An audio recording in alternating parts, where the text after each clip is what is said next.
Hey, CityCast listeners, it's Megan. If you've been to the Strip, gosh, in the last 10 years, you know a lot has changed. And in a lot of ways, the anchor to all that is the Strip District Terminal. The historic 5-block building used to be the source for all the produce in Pittsburgh. And now it's an all-day destination for shopping, dining, working out, and more. There's the market on Saturdays, performances on Sundays, parking and retail discounts on Tuesdays. Check it all out for yourself in person and at stripdistrictterminal.com. Hey everybody, we're thinking about our neighbors in Garfield this week after a 6-hour shootout between police and a man who was being evicted there. He's been identified as William Hardison Jr., and the medical examiner's report says he was likely killed by law enforcement. Details are still trickling in, but we know this story touches a bunch of important issues in our city. So we're going to talk more about them on the show soon. Please stay tuned.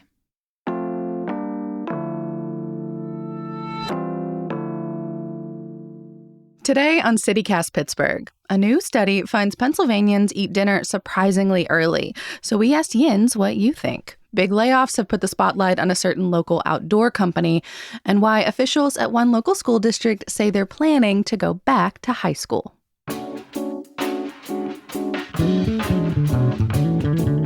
It's August 25th, the Friday News Roundup. I'm Megan Harris, and here's what Pittsburgh is talking about.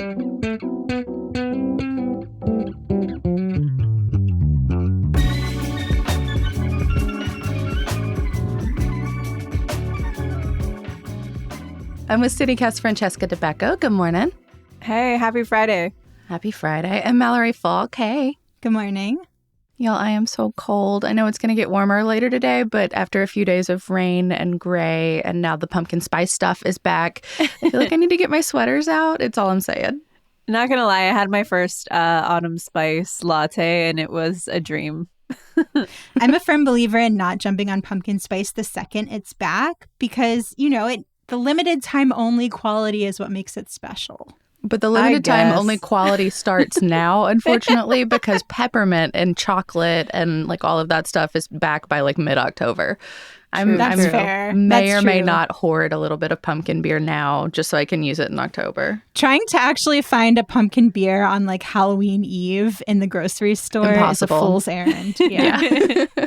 Well, Mallory, lead producer Mallory, is batting first today. You want to kick us off?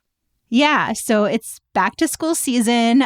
Some districts in Allegheny County are already back. In Pittsburgh Public Schools, of course, the first day is Monday.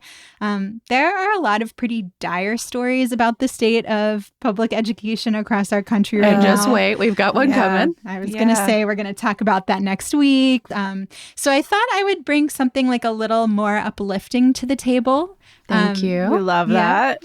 So just outside of Pittsburgh is the first school district in Pennsylvania to bring back its middle school program after totally eliminating it. And according to some new reporting in Pittsburgh Union Progress, it could bring back its high school somewhat soon. Wow, that's impressive. What a rebound. Yeah, was it just a matter of like declining enrollment or real estate? Do we know like why they lost their programs to begin with? Yeah, and I should say this is the Duquesne City School District. So back in 2007, it shut down its high school because of some kind of like long-standing financial issues and problems with academic performance. And then several years later, it closed its middle school as well. And so students in the district ended up going to East Allegheny and West Mifflin area school districts. I know that's super unusual up here, but actually that's exactly what I did as a kid. Like the school district I went to when I was little was K-8, and that's it. There was no high school. So like you always knew that you would be switching school districts to go to high school. And it had always been that way. No, but it wasn't a thing where the high school had gone away. It was that there just never was one because like the population of the small town I grew up in never had enough to support its own high school. But so I never thought of it as being weird or different. But that was my reflexive position. I was like, oh, well, that's normal. That's chill. Yeah, I mean, and I think it's exactly what you say of like, there's a difference between that's just kind of the way it's always been versus your district like loses a pillar of its community. Right, yeah. And then, you're going to a district where maybe there's like stigma associated with the fact that you're coming from a district that's been considered like a failing district. That's it's so just a hard totally for the different kids. situation. Yeah. I can imagine it's really hard for the kids to have to go to different area schools. But I wonder what it's going to feel like for them to possibly have their high school back. And for their parents too. Like sometimes, like there's those like old rivalries, especially for high schools that are close to each other. Yeah. Like they've had to go to East Allegheny and cheer for a mascot that maybe wasn't theirs or they didn't like from their own time in high school. Which I feel like I've heard about them, like their athletics. Like I feel like that was like a big thing over at Duquesne City. Yeah, I think that was like a real point of pride for the district. And I mean, 2007, that's like almost 20 years ago at this point. That hurt. That cut deep, Valerie. Yeah, I know. I'm sorry to make everyone feel ancient on a Friday morning.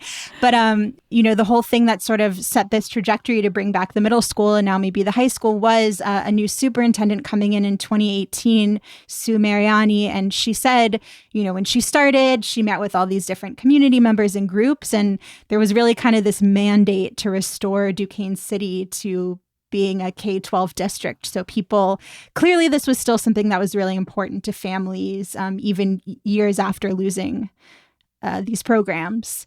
How much of all this is related to, kind of our larger conversation in the state about school funding and the equitable distribution of money? Yeah, I mean, I think that's one of the things that makes this an interesting story is how it fits with sort of where things stand with school funding in Pennsylvania right now. Earlier this year, a Commonwealth Court judge found that the way Pennsylvania currently funds its public school system is unconstitutional. We talked about this at the time, so we'll make sure to drop a link to that episode in the show notes. But Pennsylvania relies on property taxes to fund public schools like more than most other states. And so it really creates the system of haves and have-nots. Yeah, Mount Lebanon and Upper St. Clair have no problem funding their schools. Yeah. Exactly. And so I should shout out Andrew Goldstein is the one who's done a lot of this reporting on Duquesne City, first for the Post-Gazette and now for Pittsburgh Union Progress. And as of 2022, Duquesne's millage rate was among the lowest in Allegheny County, which means like it just did not have couldn't raise the same amount of money to put into the district. And so that means that there are districts like Duquesne City that are having to make these really difficult choices when they don't have enough resources to serve their students. So where do things stand now? Are they getting better? Yeah. So like I mentioned, this judge found that the way we fund schools is so unfair that there are like such big funding gaps between poor and wealthy districts that it's actually illegal. But the thing is, this ruling from the judge, it didn't find like our funding formula is broken and here's how to fix it. It just found it's broken. And it's really up to state lawmakers now to figure out how to reimagine the funding model. And that could take a really long time. But the hope is that, eventually this will make a difference and we won't see schools having to make some of these hard choices. I was looking in doing research for this story, I was looking at are there other districts that have just totally shuttered their middle or high school programs? Mm-hmm. We, obviously close to home have the example in Wilkinsburg. Right. But I actually found a story from my old editor at WHYY, Kevin McCory, in 2016. He wrote about how the superintendent of the school district in Erie was considering closing the high school so that students could go to these nearby suburban districts that were wealthier and had more resources and he felt could better serve students than his district could, which, they ultimately didn't go that route, but I think really illustrates how the current funding model kind of backs some of these districts into a corner.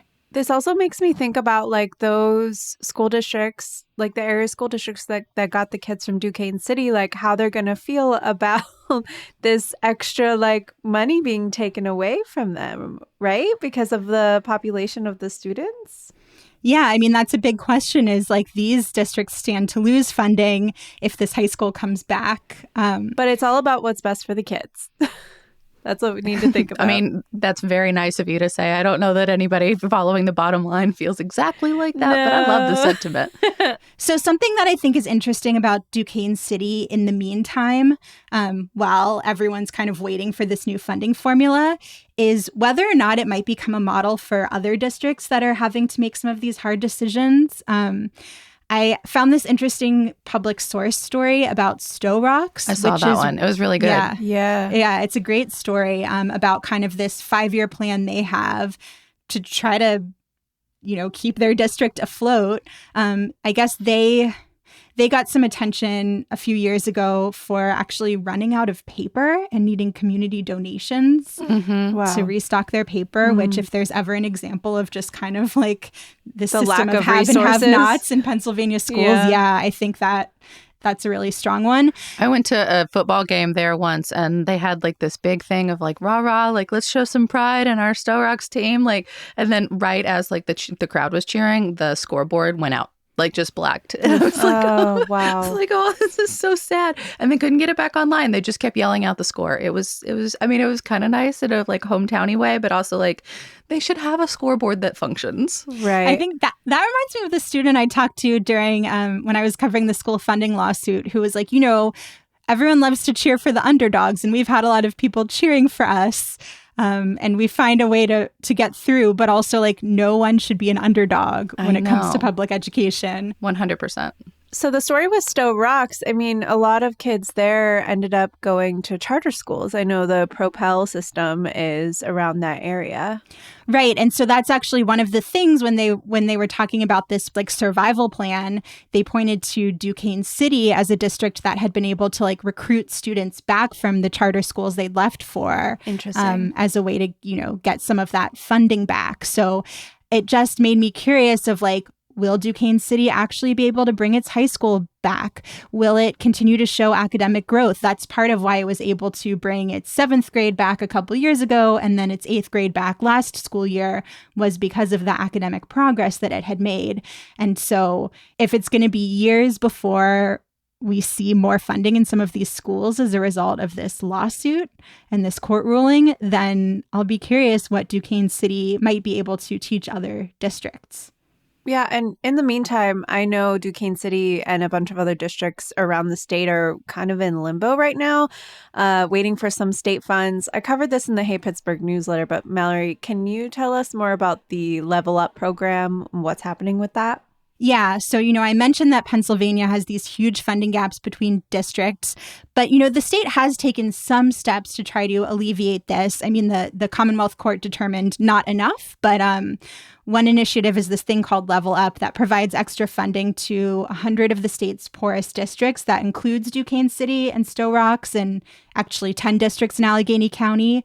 But, there's ongoing drama in Harrisburg right now, and that money is tied up in these partisan negotiations. So the budget's supposed to include $100 million for Level Up, but there are these bills that still need to be passed to actually release that funding. Like, it's not available right now.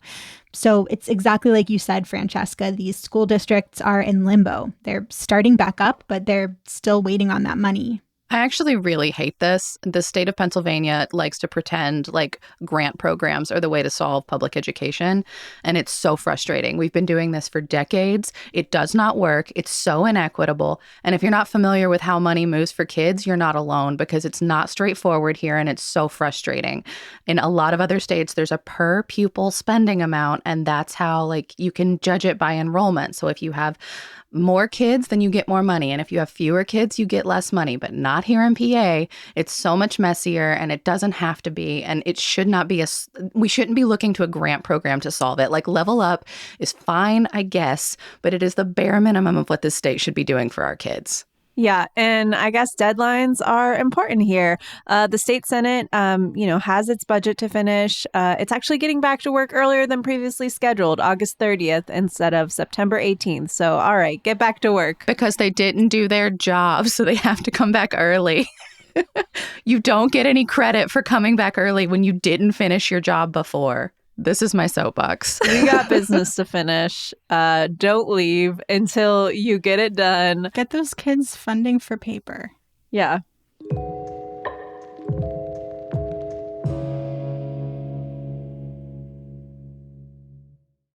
So switching gears, we started the morning on Tuesday with a wonderfully specific press release. Mallory, I know I showed it to you. Francesca, I'm going to read you the title. Dick's Sporting Goods must stop acting as national distributor of soccer cleats that drive the slaughter of kangaroos in their native habitats. Okay, that's a lot. It's also long. And also, what? I promise we're going to come back to this. But actually, we should probably talk about Dick's Sporting Goods. The company is headquartered here in Pittsburgh or Right, Findlay. out in Robinson. Findlay, actually. It's just west of the city. Yeah, right. But they announced pretty big layoffs this week. 10% of their corporate group, or like 1% of the total workforce. It's like a decent amount of people. Wait, I thought I just saw them talking about opening a bunch of new stores. Yeah. I saw different numbers. One story said it was 7 stores. Another one said it was 9 stores. They want it to be 100 in a couple of years. But I hear that they're huge compared to Dick's, like 100,000 square feet. And I already thought Dick's stores were pretty big. The new brand is called House of Sport. There isn't one in Pittsburgh yet. Scranton got one randomly. Oh, so by new stores, you mean like not just more Dick's locations, like a whole new brand? Yeah, an entirely new brand. So I guess they're dropping the Field and Stream line that they've carried for a long time in stores. Okay. And instead, they're going to focus more on this House of Sport model, which has like destination stuff in addition to apparel and gear. So I guess they want people to like do climbing walls and batting cages and have training spaces. So not just a place to buy stuff, but a place to use it too. I'm not sure how this fits its larger business model, though, because like they've got this big outdoor store, Public Lands in Cranberry, and they've got that discount store on McKnight Road. Have y'all been to Going Gone? Yeah. I've got some good athletic wear there. I love a discount store. Yes. Yes. I have not. I'm going to have to make a trip. I mean, it looks like one of those discount warehouses. I think it was actually the space for like an old Ross or something like it. But yeah, it's just like a white walls and sort of a not great dressing room situation and hundreds and hundreds and hundreds of clothes, like just racks and racks separated by size. I got a great winter coat at the Going Gone. So interesting to see what's happening with them because they employ a lot of locals. The Post-Gazette had an old story that said that it was something around 4,000 people, a little more than that here locally, but I haven't seen any updated figures. Okay, so if, Dick's as a whole is growing, expanding, adding a new brand, then why do they need to be doing layoffs? Why is there this decline? Good question. It doesn't look like anyone's gotten a clear answer yet. From the reporting, the execs blamed a bad quarter that they had, like their quarterly earnings report, on shrink. Are y'all familiar with that? Like if there's an internal issue or people steal things. Have you guys ever shoplifted from a big store before? I don't know if this fully counts as shoplifting. When I was a little kid, I stole a sticker from a party store, like a little fuzzy puppy. And then I don't remember if I got caught or just like confessed because I was a goody two shoes with a lot of Jewish guilt. But I had to go return it, but it wasn't sticky anymore. But I had to return it on principle. I'm imagining little Mallory going through this. You will forever recall that little fuzzy puppy in your mind. And I never shoplifted again. I have not. I feel like I was definitely too afraid to do anything like that. Too much ethics. I think I only ever did it from Walmart, but I stole a fair number of hair accessories for no reason at all, except that I just wanted a scrunchie and there was a scrunchie right there, so I took it. I like that scrunchies are back now. It makes me feel mildly vindicated. I still have all of them. You probably held on to them for longer than people who purchased them outright. Oh, 100%. But I don't know that has anything to do with the shoplifting. So yes, nationally, I guess stores all over are saying that like shrink, like that concept of like theft and like there being like a packaging problem, stuff like that, is like a huge issue right now. Wow. So yeah, we'll have to wait and see what the reporting bears out. That's interesting. I wonder why it's on the rise right now. I mean, I guess people are struggling. I guess. I don't know. But Megan, back to kangaroos. What the heck is this all about? Yeah. So I didn't know about this. I'm sure lots of other people did. But it's totally real, that press release. Some athletic shoes, like a lot of soccer cleats specifically, are made with kangaroo leather. I didn't know. Oof. Nike and Puma, like the shoe company, dropped the practice of using it in lieu of synthetics a few years ago. And that press release was calling on Dick's to stop selling other brands that are still using it. So that included Adidas and Mizuno. So credit to the Center for a Humane Economy, because that was brand new information for me. It's always a bummer when these kind of like wild press releases that seem a little silly at first actually open a portal to really upsetting news. I had no idea about this demand for kangaroo leather. No. If you're interested, I actually found a Reuters piece that kind of went into the practice a little bit, and they also have some heartwarming footage of kangaroos playing and eating. So we'll have that for you in the show notes.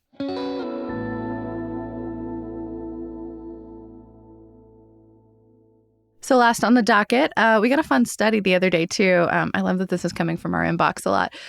Pennsylvania eats dinner, apparently, earlier than anyone else in the nation. I thought this was super funny. Francesca, I know you had a lot of fun with it in the Hey Pittsburgh newsletter.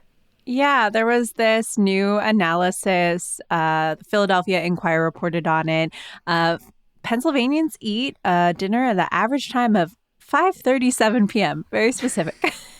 And it had a big range, too. Like Pennsylvania had one of the widest ranges from, I think, 5:05 to 8:15 or thereabouts. Yeah, it was really interesting. And I wanted to know how this lined up with Hey Pittsburgh readers' supper schedule and why they thought we're such early birds.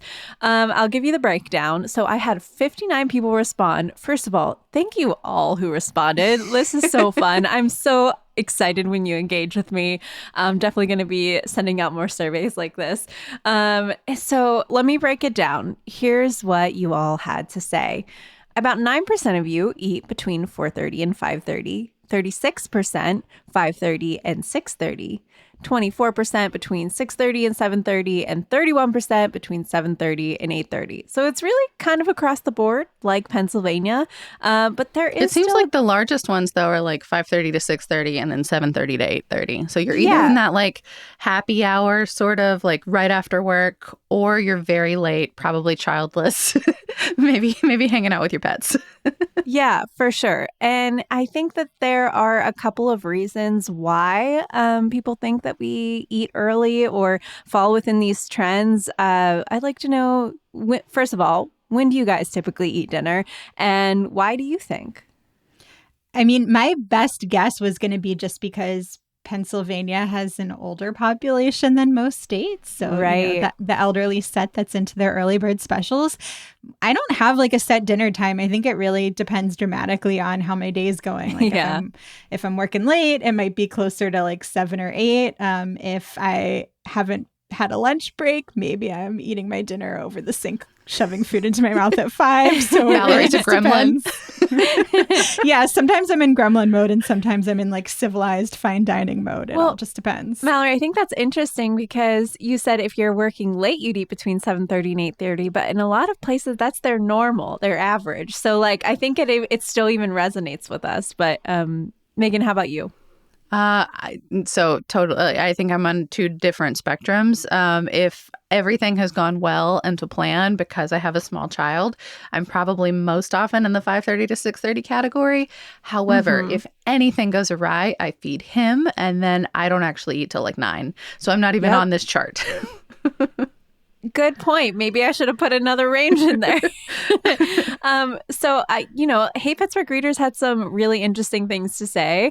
So Dan D from the South Side, who eats between 7:30 and 8:30, said that I leave work earlier here than other places I've lived. He goes home at 4 instead of 6, so that could potentially shift dinner time for others. Totally.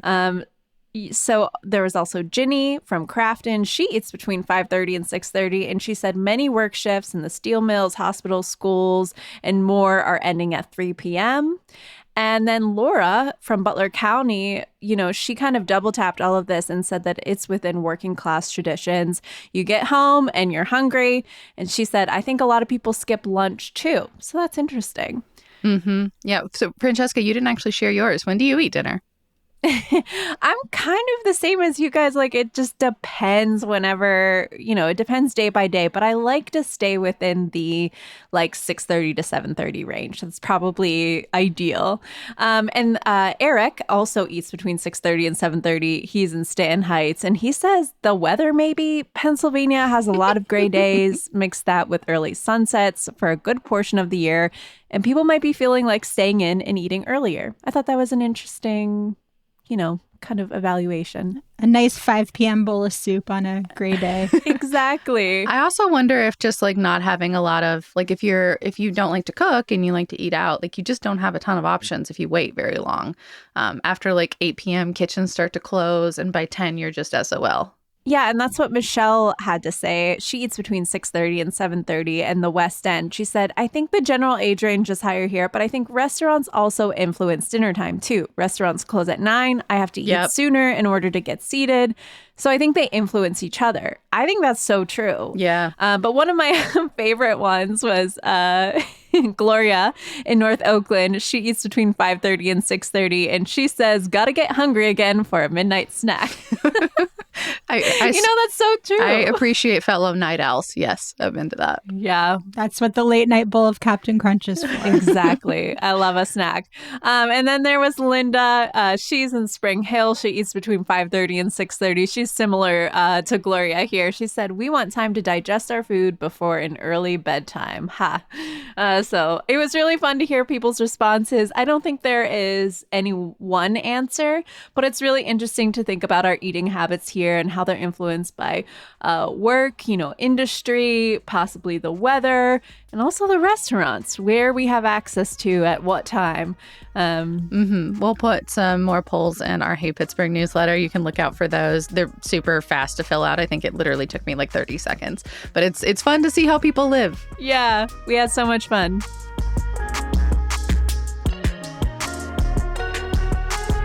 That's all for today here on CityCast Pittsburgh. If you're liking the show, please let someone know. I know I always find my best podcast recommendations when people tell me what's up.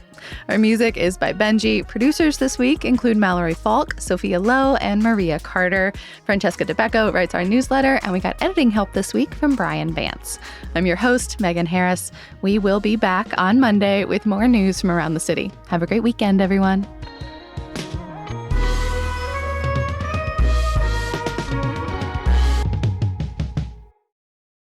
Valerie's loud typing strikes again.